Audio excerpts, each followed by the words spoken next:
Hello everybody, Assalamu alaikum. A very good morning to you all.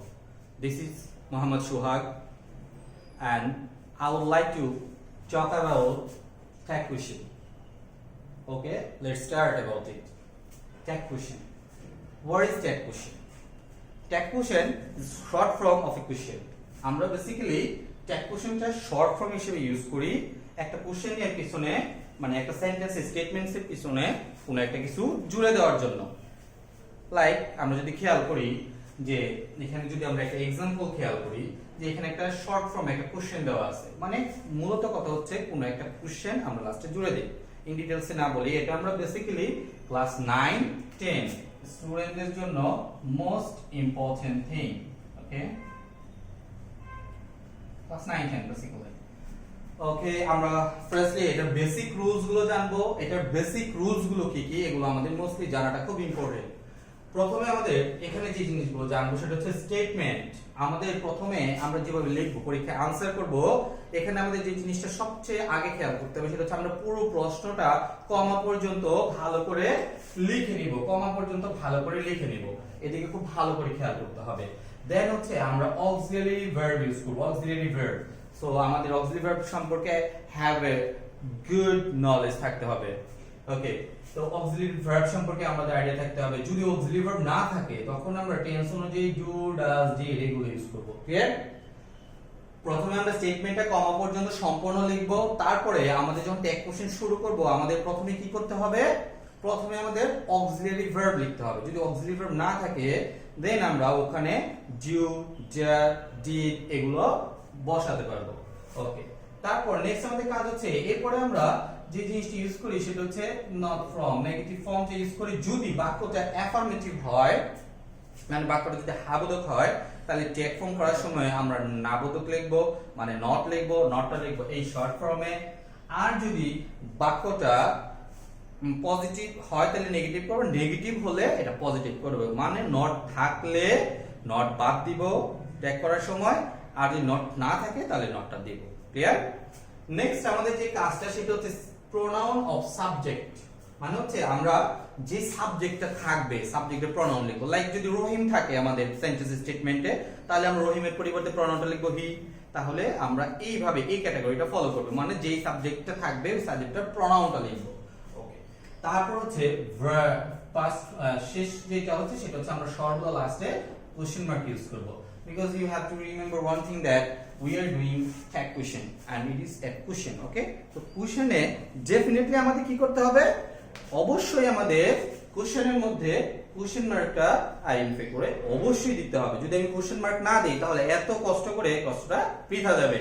খেয়াল করতে হবে আমাদের অবশ্যই এই জিনিসটা। ওকে, এখন যদি আমরা একটা एग्जांपल দেখি তাহলে আমাদের জিনিসটা অনেক সুন্দর করে ক্লিয়ার হয়ে যাবে।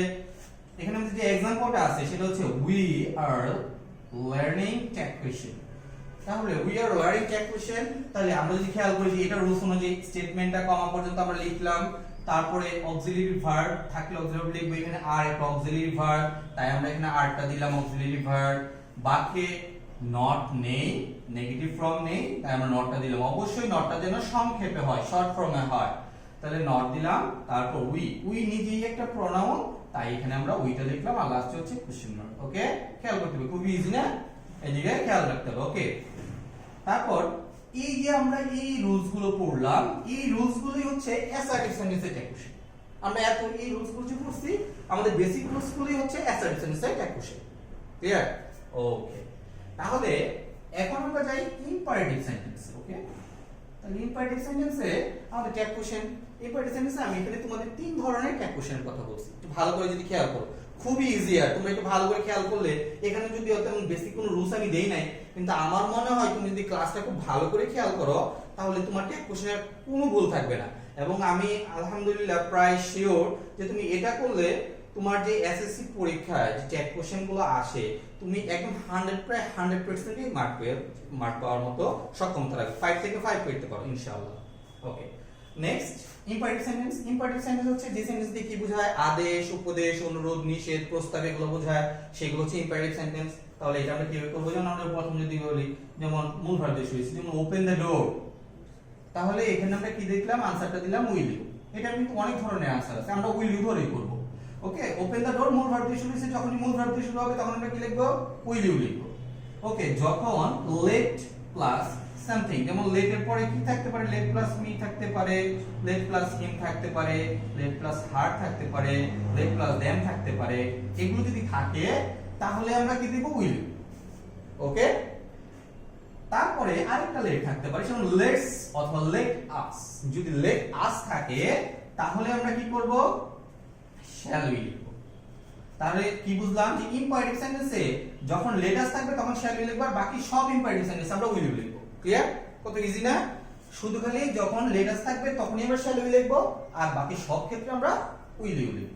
ওকে, এখন আমরা যদি নেক্সট এ যাই, এক্সক্লেমেটরি সেন্টেন্সে আমরা যদি করতে যাই এক্সক্লেমেটরি সেন্টেন্স ট্যাগ কোয়েশ্চেন, তাহলে কি হবে? এক্সক্লেমেটরি সেন্টেন্সের গঠনটা আমরা যদি একটু পড়ে নেই তাহলে ভালো করে, তাহলে কিন্তু আমরা বুঝতে পারবো। কারণ এক্সক্লেমেটরি সেন্টেন্সের সাবজেক্ট আর ভার্ব কোথায় থাকে সেটা যদি আমি আইডেন্টিফাই করতে পারি তাহলে আমি ইজিলি করতে পারবো। যেমন আমরা যদি খেয়াল করি, যেমন what a beautiful bird it is, তাহলে what a beautiful bird it is, তাহলে আমরা কি করলাম?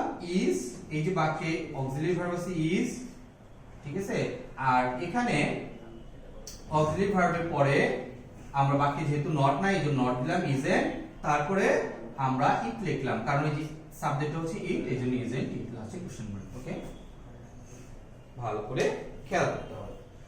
এখন এইদিকে যদি আমরা একটু খেয়াল করি, তোমরা একটু দেখো, হাউ নাইস। দেখো এই বাক্যে কিন্তু সাবজেক্ট ভার্ব দেওয়া নেই, তাহলে এই বাক্যে আমি কিভাবে ইজেন্ট ইট লিখলাম অথবা ইজেন্ট হি লিখলাম অথবা ইজেন্ট শি লিখলাম? এখানে আমি কিভাবে লিখলাম? এখানে লেখার সিস্টেমটা হচ্ছে হাউ নাইস। আমরা জানি আমাদের যে ট্যাগ কোশ্চেনটা আসে এটা একটা প্যাসেজ আকার, মানে একটা অর্থবোধক একটা সেন্টেন্সের মিনিং করে আসে। তাহলে আমরা যদি আগের লাইনটা, যেমন আমি যদি বলি যে আমি গতকালকে একটা শার্ট কিনছি, আর ব্রড এ নাইস শার্ট, ঠিক আছে, এখন তুমি আনসার করো হাউ নাইস, তাহলে হাউ নাইস দিয়ে কি বুঝাইছে? শার্টটা অনেক সুন্দর। এই জন্য আমরা যেহেতু এখানে কোনো টেন্স উল্লেখ নাই তাই আমরা সিম্পল প্রেজেন্ট টেন্স ধরছি। এই জন্য এখানে শার্ট যদি বস্তু হয় তাহলে ইজ ধরবো, সিম্পল প্রেজেন্ট টেন্সে আমরা ইজ ধরবো, বাকি নট নাই তাই আমরা নট দিব। আর যেহেতু বস্তুবাচক বোঝায় তাহলে আমরা ইট ধরবো, যদি ব্যক্তিকে নির্দেশ করে তাহলে ইজেন্ট হি ধরবো ছেলে বোঝালে, আর যদি মেয়ে বোঝায় তাহলে ইজেন্ট শি ধরবো। লাস্টে কোশ্চেন। ক্লিয়ার? আশা করি সমস্যা হবে না। যদি কোনো সমস্যা হয় অবশ্যই আমাদেরকে ইনবক্স করে জানাবেন। নেক্সট আমরা যদি নাম্বার 3 তে যাই, যেমন এভরি প্লাস বডি বা ওয়ান যদি থাকে অথবা অল যদি থাকে, কোন বাক্যের সাবজেক্ট যদি everybody, somebody, someone, nobody, no one, all, none এগুলো হয় তাহলে আমরা সাবজেক্ট হিসেবে দে ধরবো এবং সেই অনুযায়ী আমরা অক্সিলারি ভার্বটা ইউজ করব। যেমন এভরিবডি লাভস ফ্লাওয়ার, ভালো করে যদি খেয়াল করি আমরা বলছি এভরিবডি যদি কোনো বাক্যের সাবজেক্ট হয় তাহলে আমরা কি করব? দে লিখবো প্রনাউন হিসেবে। তাহলে লিখলাম এভরিবডি আছে, দে লিখলাম। এখন যদি আমরা একটু ভালো করে খেয়াল করি, এখানে লাভস আছে, লাভস এর জন্য আমাদের এখানে ডাজ লেখা কথা, কিন্তু আমরা কিন্তু এখানে ডাজ লিখিনি, আমরা এখানে কি লিখছি? ডু লিখছি। ডু লেখার কারণটা হচ্ছে দের সাথে কখনো ডাজ বসে না, কারণ দে হচ্ছে থার্ড পারসন প্লুরাল নাম্বার, এটার সাথে অলওয়েজ ডু বসে, তাই আমরা এখানে ডোন্ট দিছি, আর বাকি নট নাই এই জন্য নট। Don't they. এখন ভালো করে খেয়াল করতে হবে, আমরা এই রকম সেন্টেন্সে যদিও আমরা আগে অক্সিলারি ভাবে কাজ করি, কিন্তু এই রকম সেন্টেন্সগুলোতে আমরা আগে কি করব? সাবজেক্টের পরিবর্তে, মানে এভরিবডি, এভরি প্লাস বডি বা ওয়ান যুক্ত হলে আমরা আগে কি লিখবো? সাবজেক্টটা লিখে নিব, দে লিখবো, দেন আনসারটা লিখব। ওকে, পরবর্তীতে যদি যাই, সাবজেক্ট যদি থিং বিশিষ্ট হয়, থিং যুক্ত হয়, যেমন সামথিং, এনিথিং, নাথিং, এভরিথিং, যদি থিং যুক্ত হয় তাহলে প্রনাউন হিসেবে আমরা ইট লিখবো। এক্সাম্পলটা দেখি, এভরিথিং ইজ ক্লিয়ার, তাহলে এভরিথিং যে ইজ আছে এই যে ইজ লিখলাম, বাকি নট নাই এই জন্য নট দিলাম ইজেন্ট, আর এভরিথিং থিং যুক্ত সাবজেক্ট এই জন্য আমরা ইট লিখলাম। Clear? Isn't it, everything is clear, isn't it? Okay, next number 5, most important rules. Okay, আমরা যদি এখানে একটু যাই, উইদাউট কোন, আমরা জানি যে no, not, never, none, neither এগুলো এমনিতেই নেগেটিভ ওয়ার্ড, কিন্তু এগুলো ছাড়াও কিন্তু কিছু নেগেটিভ সেন্স দেয় এমন কিছু ওয়ার্ড আছে, যেমন hardly, scarcely, barely, rarely, seldom, a few, little, least, neither এগুলো কিন্তু নেগেটিভ সেন্স দেয়। খেয়াল করতে হবে যে এই নো, নট, নেভার, না থাকলেও যদি এইগুলো কোনো বাক্যে থাকে তাহলে ট্যাগ কোশ্চেন করার সময় আমরা পজিটিভ করব, মানে অ্যাফার্মেটিভ হা বোধক করব। মানে এগুলো সব নো নট নেভার তো এমনি নেগেটিভ, এগুলো থাকলে তো আমরা এমনিতেই ট্যাগ ফর্ম করার সময় নো নট দিব না, কিন্তু এগুলো থাকলেও আমরা ওখানে নটটা ইউজ করব না। যদি আমরা উদাহরণটা দেখি তাহলে কি হবে, হি সেলডম গোস নিয়ার। তাহলে সেলডম আছে, এটা একটা নেগেটিভ ওয়ার্ড, এই যে আমরা বলছি যেমন এখানে যে সেলডম একটা নেগেটিভ ওয়ার্ড, তাহলে নেগেটিভ ওয়ার্ড থাকলে আমরা এখানে নট দিব না। তাহলে ভার্বের সাথে অ্যাস আছে, এইজন্য আমরা এখানে ডাজ ইউজ করছি। ওকে, তারপরে বাক্যে এই যে নেগেটিভ ওয়ার্ড আছে সেন্স দিছি, যদি এখানে নো নট নেভার নাই তারপর আমরা এখানে নট ইউজ করব না। তারপর হি প্রোনাউন, এইজন্য হি লিখলাম কোশ্চেন মার্ক। ওকে, আশা করি বুঝতে পারছো। পরবর্তীতে যদি আমরা যাই তাহলে পরেরটা আমরা কি বলছি, যে ডিফারেন্ট মিনিং। এটা একটু আমাদের খেয়াল করতে হবে যে subject, when subject indicates some different thing, different materials or different thing, it will be as subject things. যেমন আমরা এখানে Bangladesh is a beautiful country, Bangladesh হচ্ছে একটা সুন্দর দেশ। এখানে বাংলাদেশটাকে মাদারল্যান্ডের সাথে তুলনা করছে, মায়ের সাথে তুলনা করা হয়েছে। তাই বাংলাদেশকে যেহেতু আমাদের মাতৃভূমি, তাই আমরা এখানে কি ধরে করলাম, এটাকে বাংলাদেশে সি ধরে করলাম। যেমন ইজ আছে এই জন্য ইজ লিখলাম, বাকি নট নাই এই জন্য নট দিলাম ইজেন্ট, আর সি ধরলাম কারণ বাংলাদেশ এই জন্য আমরা এখানে সি ধরছি। ওকে, ভালো করে খেয়াল করতে হবে, যেহেতু বাংলাদেশ মাদারল্যান্ড এই জন্য আমরা এখানে সি লিখছি, ঠিক আছে। এই জন্য যেমন মাতৃভাষা যদি ল্যাঙ্গুয়েজ হতো, যেমন বাংলা ইজ ল্যাঙ্গুয়েজ, তাহলে আমরা এখানে সি ধরতাম, কারণ বাংলাকে আমরা মাতৃভাষা বলি, তাহলে ওখানেও আমরা কি ধরতাম, সি ধরতাম। ওকে, তারপরটা যদি আমরা দেখি the mother rose in her, আমরা যদি এখানে একটু খেয়াল করি দ্য মাদার, আমি কিন্তু এখানে সি লিখি নাই। কেন লিখি নাই এখানে সি? কারণ হচ্ছে এই মাদার দিয়ে কিন্তু কি করে নাই, মাকে বোঝায় নাই। বলছে the mother rose in her, এটার অর্থ হচ্ছে যে তার মধ্যে মাতৃসুলভ বিষয়টা জেগে উঠেছে, তার মানে একটা বস্তু, মানে মাতৃত্ব বোধ জেগে ওঠা। তাহলে মাতৃত্ব বোধ বলতে এই জন্য আমরা এটা ইউজ করছি। এই যে রোজ, এটা পাস্ট ফর্ম, এই জন্য এখানে ডিড ইউজ করছি। বাক্যে নট নেই এই জন্য নট ইউজ করছি। আর ইটটা আমরা ইউজ করছি যে দ্য মাদার, মানে মাদার মাতৃসুলভ জিনিসটা, এখানে মাতৃত্ব সুলভ জিনিসটার কথা বলছি, এখানে মায়ের কথা বলেনি, তাই আমরা এখানে ইট ধরছি। ক্লিয়ার? নেক্সট নাম্বার 7 এ যাই, hidden adverb, sorry hidden auxiliary verb. অনেক সময় হিডেন অক্সিলারি ভার্ব থাকে, যেমন অনেক সময় আমাদের কনফিউজিং করার জন্য কিছু ডিফারেন্ট টাইপের সেন্টেন্স ক্রিয়েট করা থাকে। লাইক যদি আমরা পড়ি he is doing the work, তাহলে এখানে যদি খেয়াল করি he is done the work, আমরা যদি আনসারটা দেখি যে এখানে ইজেন্ট অথবা ওয়াজেন্ট কি হয়েছে, এখানে হ্যাজেন্ট কি হয়েছে। কিন্তু এই দুইটার মধ্যে ডিফারেন্সটা কোথায়, এই দুইটার মধ্যে ডিফারেন্সটা কোথায় ক্রিয়েট করছে? দেখো এখানেও দেখতে হিজ, এখানেও দেখতে হিজ, এখানে কেন দুইটার আনসারটা ডিফারেন্ট হলো? ডিফারেন্ট হওয়ার কারণ হচ্ছে আমরা দেখব এর পরে মূল ভার্বটার দিকে তাকাবো। দেখো এখানে মূল ভার্বটা হচ্ছে ভার্বের সাথে আইএনজি, আর এখানে মূল ভার্বটার পাস্ট পার্টিসিপল। তাহলে এখানে যদি আমরা দেখি, যখনই দেখব আমরা জানি যে এম ইজ আর এর পরে মূল ভার্বের সাথে আইএনজি হয়, তাহলে এটা যদি ইজ হয় তাহলে ইজ প্লাস আইএনজি, তাহলে এটা কি ইজ, এই জন্য ইজেন্ট হি। আর যদি আমরা জানি যে এই ওয়াজ এর লাস্ট কি থাকে, এস থাকে, তাহলে এটা ওয়াজেন্ট হি হতে পারে। যেহেতু কোনো টেন্স স্পেসিফিক্যালি উল্লেখ করা নেই, তাই আমরা সব সময় এটাকে প্রেজেন্ট টেন্সে ধরবো। দ্যাটস ওয়াই ইজেন্ট হিটা দেওয়াটাই সবচেয়ে ভালো। ওকে, আবার একটু ভালো করে বলতেছি, এখানে একটু খেয়াল করো যে আমরা জানি যে প্রেজেন্ট কন্টিনিউয়াস টেন্সের গঠনটা কি, subject plus am is are plus verb 1 ING. Verb এর সাথে আইএনজি যুক্ত হয় সেটা হচ্ছে কন্টিনিউয়াস। তাহলে আমরা অবশ্যই যখন দেখব ভার্বের সাথে মেইন ভার্বের সাথে আইএনজি আছে, তখনই আমরা ধরে নেব এটা ইজ, আর বাকি নট না, এই জন্য নট, ইজেন্ট, তারপরে হি।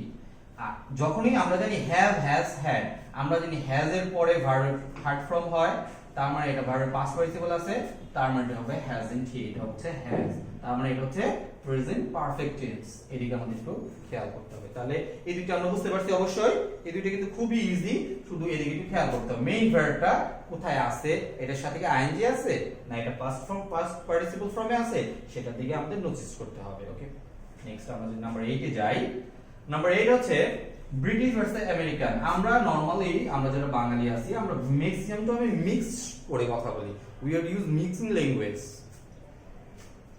Basically we are use British language, আমরা কিন্তু ব্রিটিশ ল্যাঙ্গুয়েজটাই বেসিক্যালি বেশি ইউজ করি। তাই আমরা অনেক সময় যে ট্যাগ কোশ্চেনের মধ্যে কোনো বইয়ের মধ্যে অনেক সময় সলিউশনের মধ্যে দেখা যায় যে এক একটা সলিউশনের মধ্যে এক এক ধরনের আনসার করে দেওয়া আছে। তাহলে এদিকে আমরা একটু খেয়াল করতে হবে। যেমন আমরা যদি পড়ি, যেমন উমর রাদিয়াল্লাহু তাআলা আনহু ওয়াজ এ ব্রেভ ম্যান।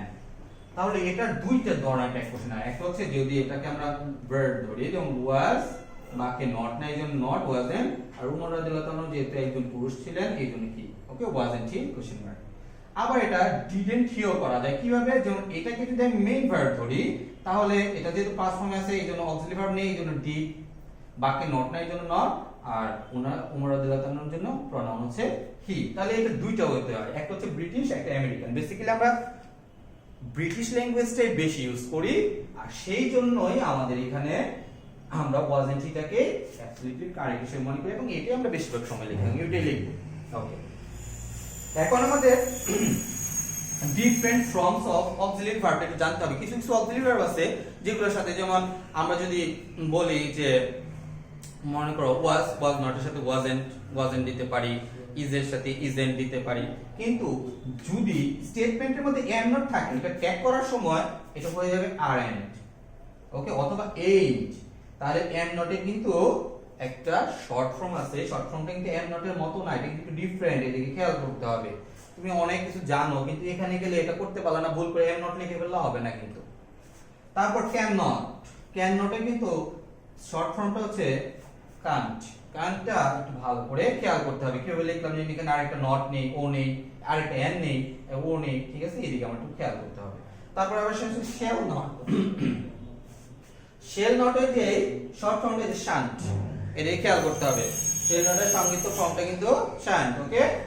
আবার যদি আমি আসি উইল নটের সংক্ষিপ্ত ফর্মটা হচ্ছে ওন্ট, খেয়াল করতে হবে কিন্তু এই চারটা জিনিস আমাদের বেসিক্যালি খুবই ইম্পর্টেন্ট, ওকে। এইগুলো জিনিস যেন আমরা কখনো মিসিং না করি, এই জিনিসগুলো যেন আমরা অলওয়েজ ভালো করে করি।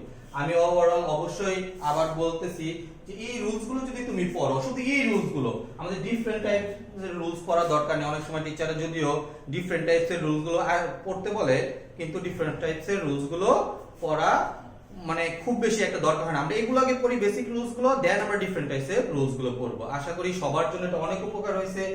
যদি তোমরা এখানে কোনো প্রবলেম ফেস করো তাহলে অবশ্যই আমাদেরকে ইনবক্স করে জানাবে, আমরা চেষ্টা করব ওটাকে পার্সোনালি বা যেভাবে হোক তোমাদের আনসার দিতে দাও, okay. Last of all of my dear students and guardians, assalamu alaikum, thank you for hearing my presentation.